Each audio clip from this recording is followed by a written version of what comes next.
بسم الله الرحمن الرحیم. الحمد لله و الصلاة و السلام علی حبیبنا و مولانا رسول الله و علی آله و صحبه و من والاه. سلام و صد سلام به شما خوبانی که ما را در این سلسله برنامه‌های نامآوران سرزمین فارس همراهی می‌کنید. ما در این سلسله برنامه‌ها تلاش داریم که خودمون رو در واقع بشناسیم و جایگاه و مکانت والایی که در جامعه بشری به دست آورده بودیم و جایگاه علمی نیاکان خودمون رو که چه زحمت‌هایی در ساختار هویت منطقه خودمون ایفا کرده بودند و چه نقشی بزرگی رو در رساندن مفاهیم درست زندگی در پرتو قرآن و سنت رسول اکرم صلی الله علیه و سلم را به ما آموختند، با هم مرور میکنیم تا در همه اینها یک زمینه‌ای باشه، پیش زمینه‌ای باشه برای ساختن آینده. وقتی گذشته پرفروغ خودمون رو نگاه میکنیم و حال خودمون رو و اون شکست‌های سختی که در بعد از تغییر و تحولاتی که در منطقه ما رخ داد و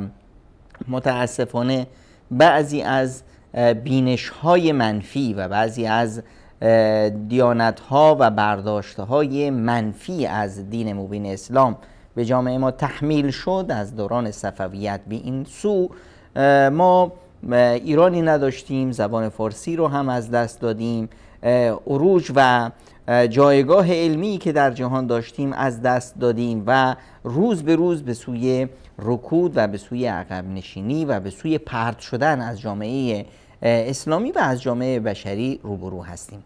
حالا چه باید کرد؟ چگونه باید بازگشت به عصر طلایی و دوران پرفروغ خودمون؟ نیاز هست که اون دوران رو، اون شخصیت ها رو، اون نیاکان نام آوری که در سرزمین خودمون رو داشتیم رو با هم مرور کنیم تا ببینیم اونا ایمانشون چه بود، بینششون چه بود، جهان بینیشون چه بود، تا ما برگردیم به همون اصالت خودمون، اصالتی که باعث رشد ما شد، نه این وضعیت فلاکتی که ما در اون افتادیم و در این باطلاقی که ما توش گیر افتادیم و به هر حال باید یک نوع تغییر و تحولی در منطقه ما ایجاد بشه. شخصیتی که امروز میخواییم با آن یک مروری داشته باشیم در فضای شناخت خودمون، در فضای جامعه شناسی خودمون، شیخ فریدالدین عطار نیشابوری است، از سرزمین خراسان عزیز و دوست داشتنی. فریدالدین عطار نیشابوری هم چون سایر شعرا و اندیشمندان سرزمین فارس عالم دین هست. ما ویژگی که در ادبیات فارسی داریم بر بسیاری از ادبیات دیگر، البته باز هم تاکید میکنم ادبیات فارسی، وقتی که ما ادبیات داشتیم، وقتی که ما شخصیت‌های شاخصه‌ای داشتیم، نه مثلا امروزه که برخی از افرادی که به اصطلاح دهن به شعر میگن، چون مرغی که تازه تخم میذاره قد قنان میکنه و سر صدا میکنه، برخی امروزه همچنین حالتی رو دارن، قد میکنند و هر چی از دهنشون در اومد میگند و فکر میکنند که شعری هم گفتند. و چون که ما با یک فقر فرهنگی بسیار حادی روبرو هستیم، خب دیگه مجبورند که برخی این رو جز شعر حساب کنند و به اصطلاح برای اون شاعر تا وقتی که زنده است و تا وقتی که به اصطلاح رسانه بهش بها میده یه بالی درست کنند و وقتی هم که مرد، قبل از اینکه بمیره، کتابهاش، دیوانهاش قبل از اون خواهند مرد و گم و گور میشن. اون چه مونده و شایستگی ماندگاری داره، اون ادبیات اصیل و ادبیات عمیقی هست که از نیاکان ما به ما ارث رسیده. فریدالدین عطار نیشابوری زاده سده ششم سال 537 به دنیا اومد و در سال 628 یعنی نیمه اول سده هفتم چشم از جهان فرو بخت و سبب وفات ایشون هم این بود که اون زمان دیگه به هر حال حمله مغول بود به سرزمین ما و کشت و کشتارهایی شد و ایشون هم متاسفانه به دست سربازان مغول به جام شهادت رو سر کشیدند. در هر حال یه موردی که اینجا مطرح هست و یک به اصطلاح یک مأخذ بسیار حادی هست در ادبیات کلاسیک ما و بر نیاکان بزرگوار ما در اون زمان، اینه که متاسفانه با وجودی که منطقه ما شاهد بحران‌های بسیار عمیق بود و بحران‌های بسیار شدید مثل حمله مغول‌ها، ما متاسفانه گویا در یک مرحله از ثبات به سر می بردیم و از دیدگاه سیاسی وضعیت خوبی نداشتیم. البته این چیز طبیعی هم هست که مثلا اون شکستی که ما در دوره صفویت خوردیم و گروه اندکی از به اصطلاح شیعیان اون زمان، شیعانی که در پرتو حمایت غرب در منطقه آذربایجان رشد کردند و بعد از اون هم به اصطلاح ملاهای آخوندهای جبل عامل به اونها پیوستند، از یعنی یکی بافتی از قومیت ترکی با امامت شیعیان عربی که بر جامعه ایرانی چیره شد و صفویتی که امروز ما در کشورمون به اصطلاح به این آفت گرفتار شدیم از اون زمان اومد. این خودش اومدن اینها و چیره شدن اینها خودش دلالت بر یک افت بسیار عمیقی ما داشتیم که روحیه جهاد، روحیه مبارزه، روحیه استقامت در مقابل استعمارگر، در مقابل دشمن خارجی متاسفانه در جامعه ما نبود. و مثال بارزش هم همین که ما در ادبیات کلاسیکمون در بین شعرای بسیار نامداری چون مثلا مولوی و چون عطار نیشابوری و چون سعدی و حافظ و غیره، ما قصاید و شعرهای حماسی که جوانها رو به حرکت در بیاره، جامعه رو به حرکت در میاره تا در مقابل غزو به اصطلاح کشورهای خارجی یا ملت‌های استعمارگر و خونخواری چون مغول‌ها در مقابل اون ایستادگی کنند، که متاسفانه ما این رو نداریم و این یک مأخذ بسیار حادی هست که جناب حضرت آیت الله برقعی رحمت الله علیه وقتی که بر شاعران وقت به اصطلاح میتازه و میگه که اونها در این مسیر کوتاهی کردن، واقعا حق به جانب هست. و البته جا داره که هم از در همچنین مواردی از معدود شخصیت‌های بارزی که در سرزمین ما به بلوغ فکری و فرهنگی رسیدن، از علامه بزرگوار آیت الله برقعی، ابوالفضل برقعی یاد بکنیم، صاحب تفسیر تابش، که خود آیت الله برقعی هم یک تغییر و تحولاتی در زندگیشون ایجاد شد. ایشون هم جزو همون افرادی بودند که محکوم به اصطلاح شکست و محکوم در دایره همون صفویت زندگی می‌کردند، تا اینی که خداوند متعال دریچه قرآن رو به روی ایشون باز کرد و ایشون هدایت یافتند و شدن بازگشتن به چی؟ به فرهنگ و بینش و جهان بینی نیاکانمون بر مبنای قرآن و سنت رسول اکرم صلی الله علیه و سلم، که این باعث شد که یک جهش بزرگ علمی فرهنگی در ایشون ایجاد بشه و بشند علامه بزرگوار ابوالفضل برقعی با اون همه تألیفات بسیار زیبا و جالبشون. این به اصطلاح باطلاق صفویت که ما توش افتادیم، این باطلاق خب همیشه با یک بحران روبرو بود. وقتی که خودش رو در جامعه ما مثل یک ابر تابستانی میدید که تنها میتونه چند تا رعد و برق بزنه اما باید از اینجا بره، در تلاش بود که برای خودش ریشه پیدا کنه در عمق فرهنگ و تاریخ ما. الان ما می‌بینیم که این جملات رو ما در زندگی نامه همه شاعران به گونه‌ای و با تعابیر مختلف می‌بینیم. مثلا در مورد شیخ عطار نیشابوری میگن که در دوران معاصر شیعیان با استناد به برخی شعرهایش بر این باورند که وی دوستدار اهل بیت بوده است.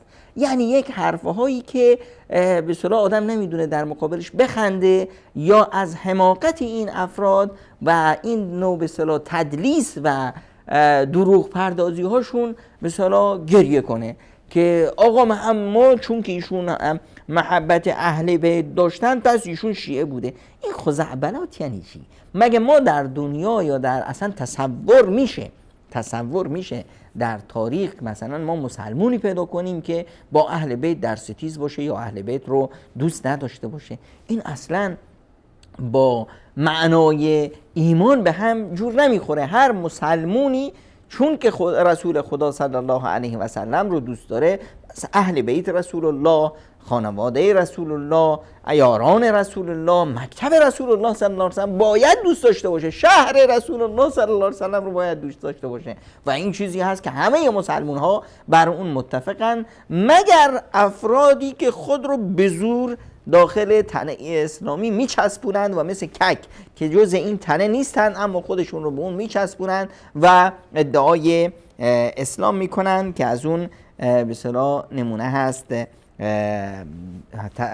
اصطلاح صفویتی که متاسفانه جامعه ما با این زالو دست به گریبان هست و وقتی که انشالله فرجی بیاد و یک جهشی در عقل جامعه ایجاد بشه که الان با به اصطلاح طلوع آفتاب توحید است از سر نو در جامعه ما با یک نوع بینش و یک نوع بیداری بزرگ روبرو هستیم و به زودی خواهیم دید که این شب تار از سرزمین ما رخت برمیبنده و خورشید تابان ایمان بار دیگر در سرزمین ما طلوع خواهد کرد. از آثاری که از فریدالدین عطار نیشابوری به جا مونده برای ما، کتاب ایشون هست اسرارنامه که همه که به قالب کتاب‌های عطار به این صورت شروع میشه که این البته مذهب تقریبا همه شعرای کلاسیک هست که در ابتدا در نعت و توحید و حمد ثنای الهی، بعد از اون در وصف و توصیف و نعت رسول اکرم صلی الله علیه و سلم مقدمی است و بعد از اون در وصف یاران رسول الله صلی الله علیه و سلم و به خصوص 4 خلیفه پیامبر اکرم صلی الله علیه و سلم، خلیفه اول حضرت ابوبکر صدیق و خلیفه دوم عمر فاروق و خلیفه سوم عثمان ذوالنورین و خلیفه چهارم علی مرتضی رضی الله تعالی عنهم اجمعین. و ایشون در کتاب اسرارنامه به اصطلاح آغاز بسیار زیبایی دارند که دلا یک دم رها کن آب و گل را، صلای عشق در ده اهل دل را، ز نور عشق شمع جان برافروز، زبور عشق از جانان درآموز. و همچنین کتاب الهی نامه ایشون که باز هم با همون ریتم شروع میشه، حمد الهی، نعت مصطفی و توصیف یاران. و بعد از اون کتاب منطق الطیر و مصیبت نامه و مختار نامه و تذکرة الاولیا. اینها بارزترین کتاب‌های فریدالدین عطار نیشابوری هستند که البته به ایشون 114 کتاب به عدد سوره های قرآن کریم نسبت داده میشه که بیشتر این کتاب ها نسبتشون نادرست هست. البته ما در نیشابور عالم‌ها و فریختگان بسیاری داشتیم.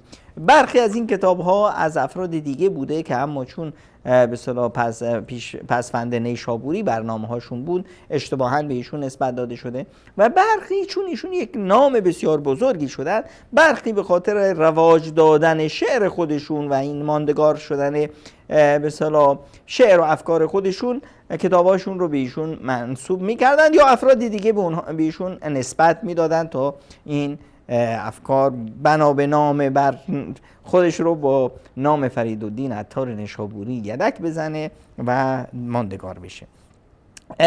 در چیزهای بسیار زیبایی که جا داره بهشون اشاره کنیم تا اون به اصطلاح افرادی که هنوز نیاکان خودشون رو نشناختن. هنوز بینش و جهانشناسی جهانبینی شخصیت های بارز و نامدار تاریخ مون و شعرا و ادبا و علما و عرفا و دانشمندان سرزمینمون رو نشناختن، دریابند که واقعا جایگاه این اصحاب رسول اکرم صلی الله علیه و سلم چه بود و مذهب نیاکان ما چه بود. ایشون در دیوان شعرشون میگن در مورد چهاریار: صدیق مطلق آن که پس مصطفی به حق، شایسته از او نبود هیچ پیشوا. بعد از رسول اکرم صلی الله علیه وسلم هیچ کسی شایستگی امامت رو نداره چون صدیق اکبر. در باخت مال و دختر در پیش یار غار، مال و دخترش رو که دخترشون همسر رسول اکرم صلی الله علیه و سلم باشن، همه رو جانش رو در غار سفر هجرت در یار غار رسول اکرم صلی الله علیه و سلم بود و خطر رو به جان و دل پذیرفت. فرمایند که همه چیزش رو جای فدای رسول خدا کرد. جان هم بباخت است به او یار بیدقا، دیدن جان خواجه صحابه سزای او، کاری کجا کنند صحابه به ناسزا، گر تو قبول می نکنی در خلافتش، اگر خلافت صدیق اکبر رو به عنوان خلیفه برتر قبول نکنی، واجب کند ز منع تو تکذیب اولیا، که تو دیگه پس هیچ یکی از عرفا و اولیا و اهل علم و اهل دین رو قبول نداری. وقتی که تو به اصطلاح بینش جهان بینی اونها رو قبول نداری، باورهای اونها رو قبول نداری، هویت اونها رو قبول نداری، دیگه شایستگی این رو هم نداری که خودت رو به اونها نسبت بدی. در مورد به اصطلاح محبت داماد رسول اکرم صلی الله علیه و سلم و پسرعموی رسول خدا صلی الله علیه و سلم حضرت علی مرتضی رضی الله عنه، خب همه شاعران و همه اهل سنت اتفاق مطلق دارن بر جایگاه و مکانت ایشون. و جالب اینجاست که برخی از این کوته آستینان بیخرد وقتی که بر اهل سنت میتازن میگن اینا با به اصطلاح اهل بیت دشمنی دارن، در حالی که نام حضرت علی، نام فاطمه زهرا و نام تمام اهل بیت به کرات و مرات بیشتر و بیشتر هست در بین اهل سنت از به اصطلاح جامعه دیگه‌ای که صفوی زده شده و نامها مثلا اهل سنت اگر اسمشون رو میذارن با افتخار میذارن اسمشون رو علی و فاطمه زهرا، اما اونجا مثلا در جامعه صفویت یعنی میگیم کلبلی، سگ علی، نمیدونم از این به اصطلاح مزخرفات و اهانت به جامعه بشری. و همچنین مثلا در وصف ابن عم رسول حضرت علی میفرمایند شیر خدا و ابن عم نبی، آن که باز یافت تختی چو دوش خواجه و تاجی چو هل عطا، چون مصطفاش در اسدالله مثال داد، طغرای آن مثال کشیدن لافتا. و در ادامه میفرمایند گر عشق چهاریار نداری میان جان، در سینت اگر عشق چهاریار رسول اکرم صلی الله علیه وسلم نیست، صورت مکن که 5 نمازت بود روا. هیچ حسد در فکر نماز و دین هم نباش، نه دینی داری نه نمازی داری نه هیچی. وقتی که تو چهاریار رسول اکرم صلی الله علیه وسلم، صحابه رسول خدا صلی الله علیه وسلم رو قبول نداری، پس هیچ دیگه نیازی نیست که خودت رو زحمت بدی و بری نماز بخونی و خودت رو به اصطلاح ضایع کنی. تو ضایع شدی اصلا. تو رو چه به این دین؟ گر 4 رکن کعبه دل 4 یار نیست، زنار 4 کن گزین و کلیسیا. اگر 4 یار رسول خدا رو قبول نداری، صحابه رسول الله رو قبول نداری، امهات المؤمنین رو براشون احترام قائل نیستی، پس برو یه دین دیگه واسه خودت برگزین، برو آقا کلیسا. تو رو چه به اسلام؟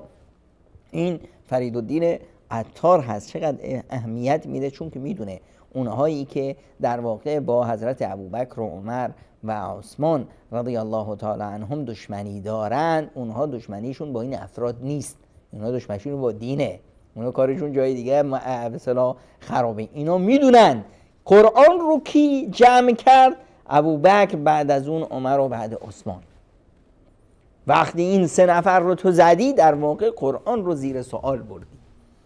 وقتی که با صحابه در میافتند بیشتر با کی در میافتند؟ با اونهایی که بیشترین احادیث رو، بیشترین فرامین رسول اکرم صلی الله علیه و سلم رو به ما منتقل کردند. حضرت ابو هریره، حضرت عایشه صدیقه. خب چرا این همه؟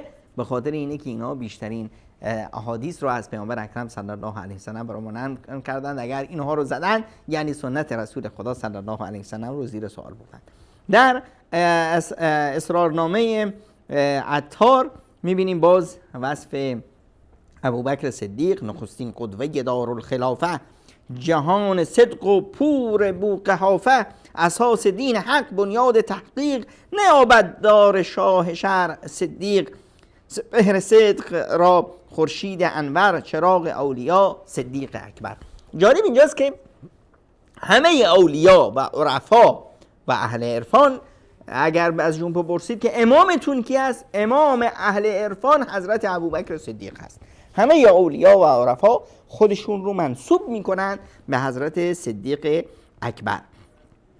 حضرت عمر عطار در همین اسرارنامه میفرمایند سپهر دین عمر، خورشید خطاب، چراغ هشت جنت، شمع اصحاب، چه شمعی که آفتاب نامبردار، طواف او کند پروانه کردار، از این پرتو که بود آن شمع دین را، نمی شایست جز خلد برین را. در مورد حضرت عثمان، خب حضرت عثمان در ادبیات ما ویژگی های عمده‌ای داره. حضرت عثمان ذوالنورین هست، دوتا از دختران پیامبر اکرم صلی الله علیه و سلم رو داره و کوچکترین اهانت به حضرت عثمان، یک اهانت به حضرت عثمان مساوی است با دو اهانت به حضرت علی رضی الله عنه. علی داماد پیامبر اکرم صلی الله علیه و سلم هست و یکی از دختران پیامبر رو ازدواج کرده، در حالی که عثمان دو تا از دختران پیامبر رو داره. وقتی که یکیشون وفات میکنند، رسول اکرم صلی الله علیه و سلم باری دیگه حضرت عثمان رو به عنوان دامادشون برای دختر دومشون انتخاب میکنند. امیر اهل دین، استاد قرآن، امیرالمؤمنین عثمان عفان. ویژگی بعدی که حضرت عثمان در ادبیات ما داره، در ادبیات اصیل ما البته، این هست که عثمان جامع قرآن هست. ما که دست به قرآن میزنیم، قرآن رو میخونیم، در واقع ما میشیم یه جزئی از اجر و پاداشی که حضرت عثمان کسب کرده، که قرآن رو جمع آوری کرده در همین مصحفی که ما میخونیم. و نقطه سوم، عثمان آیت وفا و آیت حیاست. عثمان آیت حیا و آیت شرم و حیا و عفت و پرهیزکاری است. گزین خواجه کونین بود، به دامادیش ذوالنورین بوده. گزین خواجه کونین بوده، به دامادیش ذوالنورین بوده. اگر حلم و حیا گشتی مصور، ز ذوالنورین بودندی منور. حیا ایمان است یا جزوی ز ایمان است، به هر وجهی که هست از نور عثمان است. و همچنین در وصف حضرت علی در اسرارنامه، چنان شد در نماز از نور حق جانش، که از پایی برون کردند پیکانش. همون قصه ای که در مورد حضرت علی مرتضی است که وقتی که تیری به پاش رفته بود، چطور عملیات جراحی براشون چطور کردن وقتی که به اصطلاح در اثناء نماز بود. زنادانی، در مورد تعصب، افرادی که به خودشون، به جایی که به خودشون فکر کنند و به دینشون و به اخلاقشون چسبیدن که آقا حضرت علی بهتر بود یا حضرت ابوبکر. بابا شما مگه منکر و نکیرید، این به شما چه؟ فریدین خیلی جالب میگه زنادانی دلی پر زرق و پر مکر، زنادانی دلی پر زرق و پر مکر، گرفتار علی گشتی ابوبکر. تو رو چه به حضرت ابوبکر و حضرت علی، به کار خودت برس، به خودت برس. گهی این یک بود نزد تو مقبول، گهی آن یک شود از کار معزول. هی وقت حضرت ابوبکر رو میگیری، یکی باز میاد حضرت علی رو میگه. بابا این کارا چیه، این مزخرفات چیه؟ به خودتون و جامعهتون برسین. گر این یک بهگران دیگر تو را چه؟ اگر این بهتره یا اون بهتره، به تو چه؟ گر این یک بهگران دیگر تو را چه؟ تو چون حلقه بر در تو را چه؟ همه عمرت در این مهنت نشستی، ندانم تا خدا را کی پرستی. برو خدایت رو عبادت کن، برو به دینت برس، برو به اخلاقت برس، برو به چیزی برس که فردای قیامت، روز قیامت وقتی ازت میپرسن جوابی داشته باشی. خدایا نفس سرکش را زبون کن، فضولی از دماغ ما برون کن، دل ما را به خود مشغول گردان، تعصب جوی را معزول گردان. این دعای حضرت عطار نیشابوری است که البته در این باب هر چه بگیم در منطق الطیر و همچنین در تذکرة الاولیا و در دیگر دیوانهای عطار به هر حال وصف صحابه کرام نمایان هست و این دعای ایشون به اصطلاح باید همیشه بر دل ما باشه که دل ما را به خود مشغول گردان. خدایا ما رو بذار که مشغول خودمون باشیم، ما رو چه به اینه که بریم مرده ها رو از زیر قبر در بیاریم و برای اونها منکر و نکیر باشیم و اونها رو به اصطلاح مورد محاسبه قرار بدیم. ما رو به اصطلاح گره بده با قرآن و حدیث، تعصب جوی را معزول گردان و این صفویت تعصب و فتنه افروز و خونخواری که جامعه ما رو دوگانه کرده و بیجون هم انداخته، اینها رو از شر ما خلاص کن. دعای عطار نیشابوری هست، همه با هم بگیم آمین.